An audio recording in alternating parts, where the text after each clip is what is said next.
Hər vaxtınız xeyir olsun. Gəlin bir yerdə kəsmik zapikanka hazırlayaq. Deməli qızlar, 500 qram kəsmik götürürük və yaxud da siz marketdən alacaqsınızsa 3 paçka kəsmiyi bura əlavə edirsiniz. Hardasa 500-600 qram.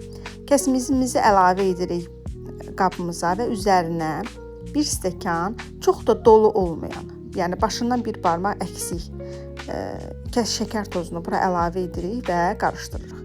Əl blenderi ilə qarışdırsanız daha yaxşı olar, çünki elə də kəsmik tam olaraq həll olacaq şəkər tozumuzun içində. Sonra 1-1 3 ədəd yumurtanı bir-bir bura çalaraq əlavə edirik. Qarışdırırıq və bunun tam bir-birinə qarışmasını təmin edirik. Daha sonra bura mən bir paçka, yəni 200 qram qaymağımı da əlavə edirəm.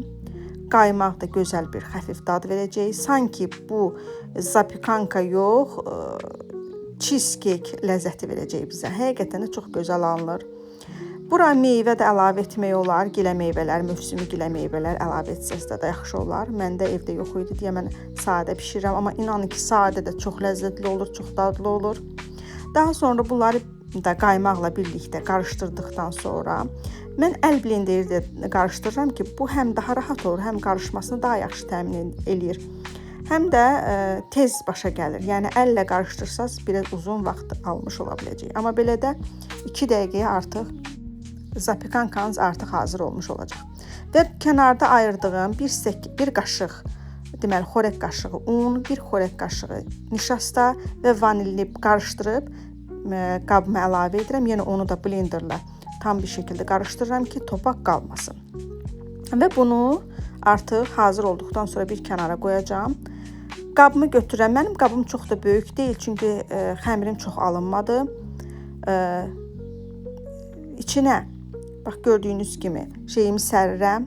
Yağlı kağızımı sərirəm. Mütləq yağlı kağız sərmək lazımdır, yapışar yoxsa.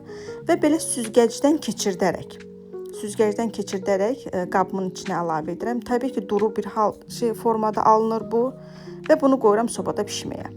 Sobada 250 dərəcədə sobada bişirdim. Bir yarım saat artıq hazır oldu. Üstü qızardı, götürürsüz. Yəni yumşaqlığına fikir vermirsiniz. Onsuz da olduqca özünü tutacaq. Zapikankamız mütləq soyudursuz otaq temperaturunda və təzədən bunu soyuducuda bir 5-6 saatda saxlayırsınız. Yaxşı olar ki, gecədən hazırlasaz, qoysaq sobaya, soyuducunuza və daha sonraki gün yesəz çox gözəl olar. Həqiqətən də bu möhtəşəm bir zapikanka alınır. Buna təbii ki, meyvələr əlavə etsəz dadına biraz daha da gözəllik qatmış olarsınız. Sadə olmaz, meyvəli olar. Amma bu formada da dediyim kimi çox gözəldir. Sanki bizə San Sebastian'ı xatırladır yedikdə.